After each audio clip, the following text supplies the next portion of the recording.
Plaintiff Tanisha Lucas says she went to prison for selling crack cocaine. And when she saw her nephew, the defendant, headed down the same path, she took him in to help set him straight. However, she's suing him for the balance of a car. Defendant Samajay Dunn says by the time he was 26, he'd already been to jail 12 to 13 times, and he admits that Tanisha helped him straighten out his life. Samajay does not believe he owes Tanisha anything for the car. All rise. This court is now in session. The Honorable Judge Greg Mathis presiding. You may now be seated. Start with you. Samajay is my nephew. He is my oldest sister's first son. We grew up together pretty much because I was about 10 years old when my sister had him. So we grew up in a tight-knit home. Once my nephew started growing up and getting adolescence, we noticed that he started going down, a different path, pretty much getting into trouble, trying to be hood, and he has no hood in him. He's very book smart. Thank God he made it. Smart. Wannabe is the first ones that go. Go ahead. Thankfully, we got him up out of there before that happened, because he's one of those kids that does not have any hood smarts. So thank God.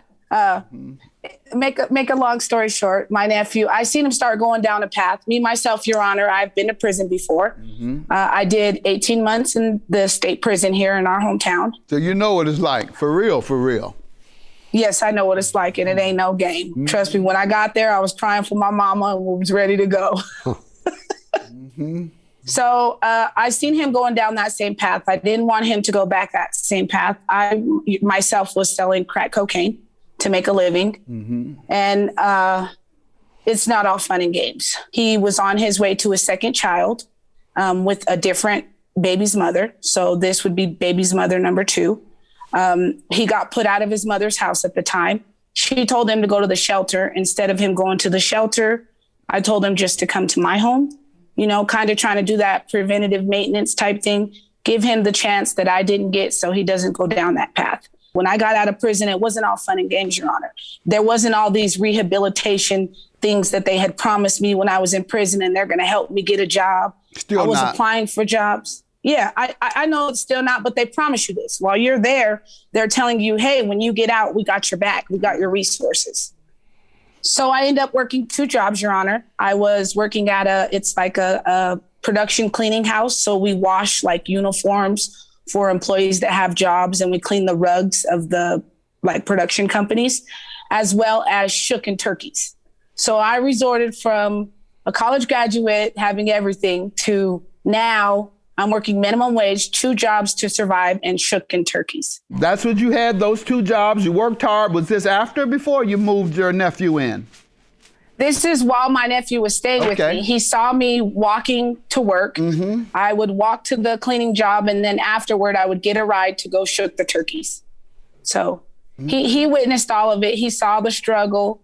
He's seen it all, and I just didn't want him to go down that same path. How was he responding? Was he using you as a good example and trying to do his best in all his endeavors? I will say he was doing his best. He was trying. He was semi-applying himself, but he was still young and adolescent. He had a job while he stayed with me. He was working for, I'm not sure which computer company it was. Like I said, he's really, really smart, book smart and computer smart. He's really good in this generation as far as technology goes. So how did things progress when him living with you and then leaving? And then what did he do with himself afterwards?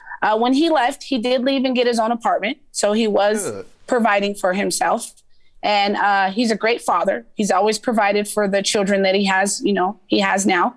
So he didn't necessarily not apply himself, but he could do better. In my opinion, the measure of success for someone is to be able to first take care of themselves and meet their obligations.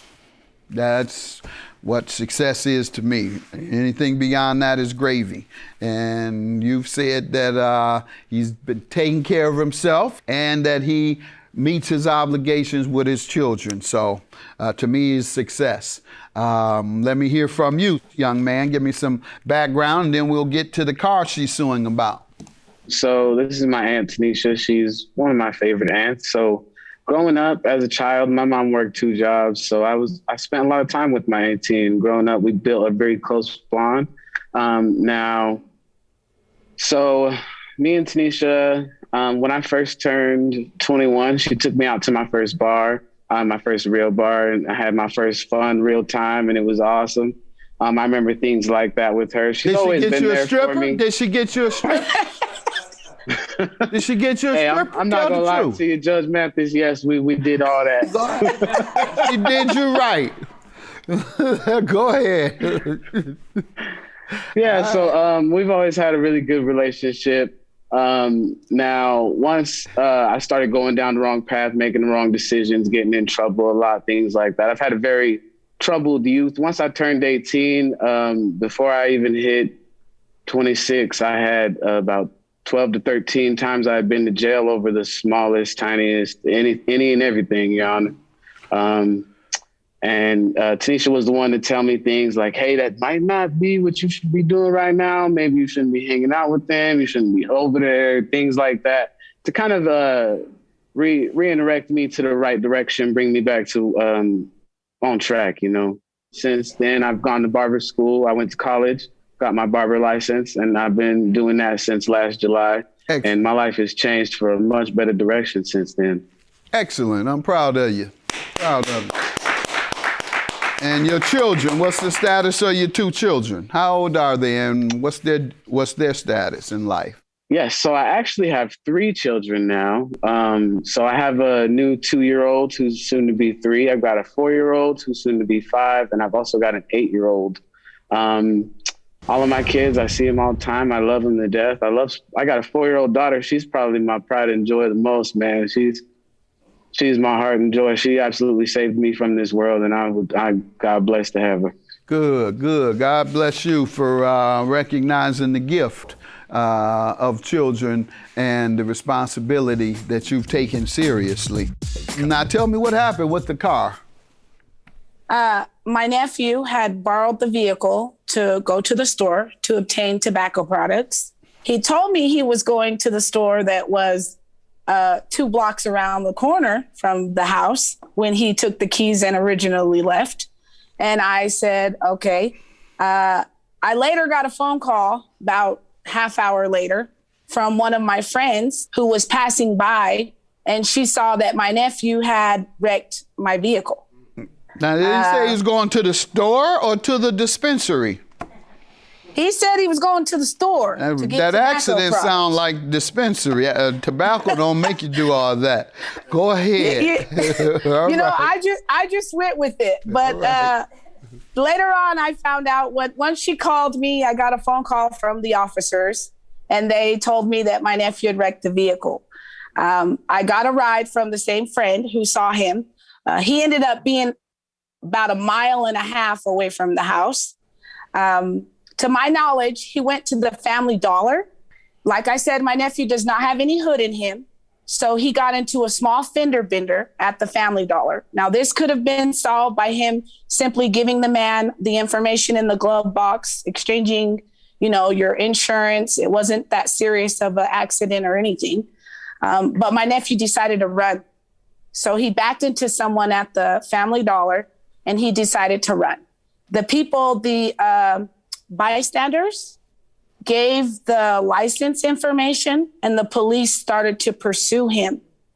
During that pursuit, he went to turn a corner thinking that he was doing like Grand Theft Auto, you know, because he don't know how to drive like that. He ain't never been in trouble like that to be knowing how to run from the police or nothing. We was actually raised with that good old silver spoon in the mouth. So he don't know nothing other than Grand Theft Auto or whatever the TV showed him about reckless driving.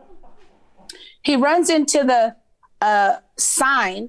Well, rap music about the streets. Go ahead, a video. That's it. He was probably listening to, you know, late DMX, R.I.P. DMX, I don't know, but he thought he was a gangster. And the gangster in him got caught at the red light. He stopped for the red light. Say he stops for the red light. Say he stops for the red light. Real gangsters don't, huh? All right. So what happened with the car? So, Your Honor, if you look in my evidence, if you turn to page, I believe it's page 3, when he turned the corner, he actually ran into a sign which totaled out the vehicle.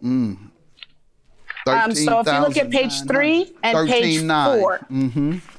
Yep. Oh. Yep.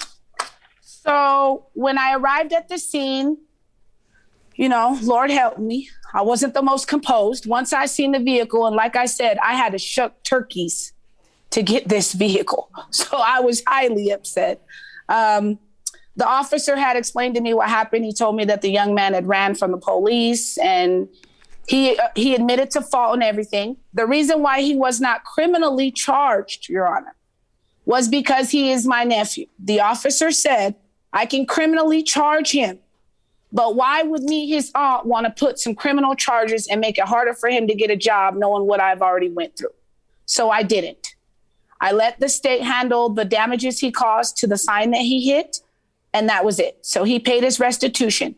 Once he was finished paying his restitution with the state, he was supposed to start paying me at least $100 to $200 a month, monthly, to start paying for some of these damages that he's caused on the vehicle. How much have you received?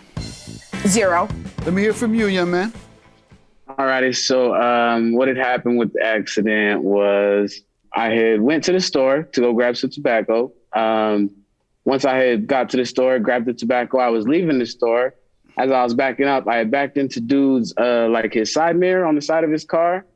And I tried to talk to him and try to get him not to call the police and handle it not the police route, because I didn't have my license at the time. So I was very scared on what was going to happen. So once he got on the phone and started calling the police, I kind of just panicked and I just ran. And I passed the officer on my way to the house, and he turned the lights on and I started going faster. I thought I could try to drift this little corner. I ran into that sign and smacked into a church and got out the car, tried to run, and, you know, got caught up. That's because you didn't have a driver's license. Yeah. That's what a gangster does. That's because they don't have their license. Only gangster I know that did all that is when they got some kilos in the trunk or an AR-15 that has been used in a murder. You do all that because you might get a ticket. Or at the most, I might go to jail overnight. Oh, I might spend a night in jail. So let me go on a high-speed chase beyond the police. You said he's what? He ain't got no street smart. You said something about brilliant. You said something about brilliant. Oh, he's got book smarts, but this was a street decision. That's even in the book. That's even in the book. License misdemeanor. It says misdemeanor in the book. So he don't have that.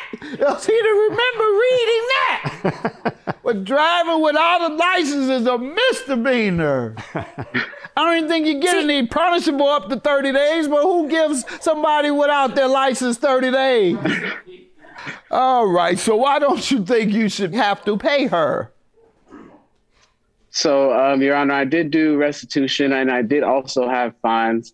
Now, my fines that I had paid, I was also on probation for a year. I was paying to be on probation as well for all my drug tests and to maintain and stay on probation. I did successfully complete those things. Oh, so she should be fine then. Your case is dismissed. He went on, he served the state probation. He gave the state money. He did this and that for other people. But he ain't paid me nothing. They're billing me for the vehicle. Oh, I'm messing with him. I'm saying he telling me all this stuff you done did for other people who are strangers. What did you do for your aunt? You tore her car up $14,000. What'd you do for her? He cut the grass, Your Honor. He did. He cut the grass. Okay, so take $50 off. Yeah. Nah, he didn't do no weeding. He just cut the grass. $25. That's $30. 30. The lines were straight though. I had Oh, straight seriously, lines, what you know. would tell me about paying her, sir? Otherwise, why wouldn't you have to? I was assuming that I paid a lot of fines and things, so I paid close to Her. around $7,000. So I was assuming that that money I was paying, I was assuming they were supposed to reimburse Tanisha or at least pay the insurance that would pay her back. I'm not entirely positive about how that whole process works. That's in the law book. When you damage somebody's property in an act of negligence, you owe them money. And they don't have to file an insurance claim if they don't want to. If they don't have it, you're certainly going to pay. If they do have it and don't want to use their insurance to pay for something you did, they don't have to. She said, I'm not going to file it on my insurance because it'll run my insurance up $100 a month.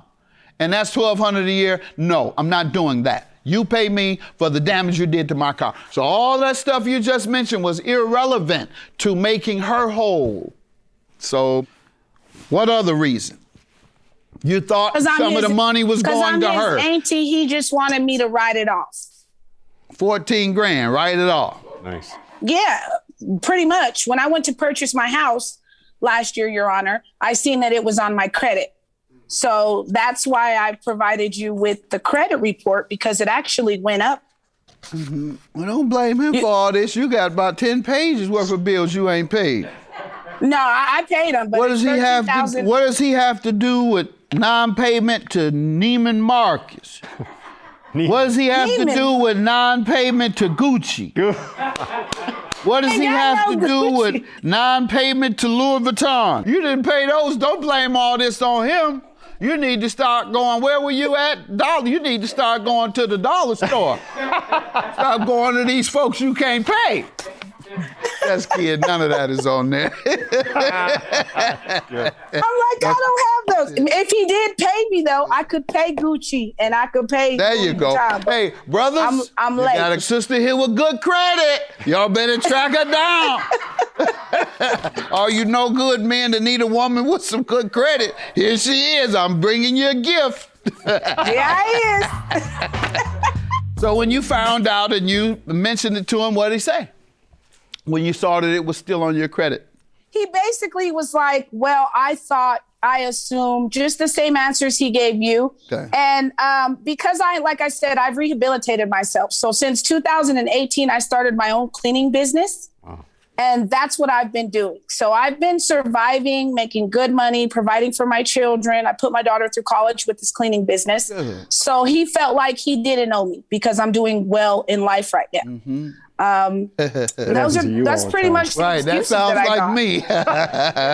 Yeah, once you make it, you got to fake it till you make it. But I've rehabilitated myself. I've done what I was supposed to do. Now I just want him to know, no matter how far in life you get, you still have to handle your responsibilities, because he's rehabilitated himself. And you know what, Judge? He bought the same car that he wrecked of mine for himself this year. You need to hand it over to you.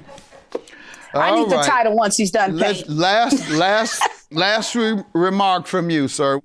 I am a hardworking young man, and I do plan on delegating and taking care of my obligations. Okay. Well, let me say this. Even if your $7,700 went directly to her, but she's saying that money went toward the damage you did to the city property, which is probably the case. But even if every dime of it went to her, if every dime, you still owe her $6,000 for sure. Her damage was $13,900. So if that were the case, but that's not the case, you did pay the city back the restitution. So I'm going to grant her judgment for $5,000. All right, continued success to you. Stay on top of your obligations. You two should have worked that out. You should have been contacting him every week. Nephew, what are those coins? I did. I couldn't even get no food stamps, Your Honor. I tried to get whatever I could get. Now you're about to admit to fraud. Bye. Have a good day. Judgment for the plaintiff. Nephew, I'm sorry that it resulted into this, but I am grateful that we got it resolved. Now you can just go on and continue to be successful and know that you paid your debt to society and to me. Yeah, I'm hoping we can move all this out the way and move on with life.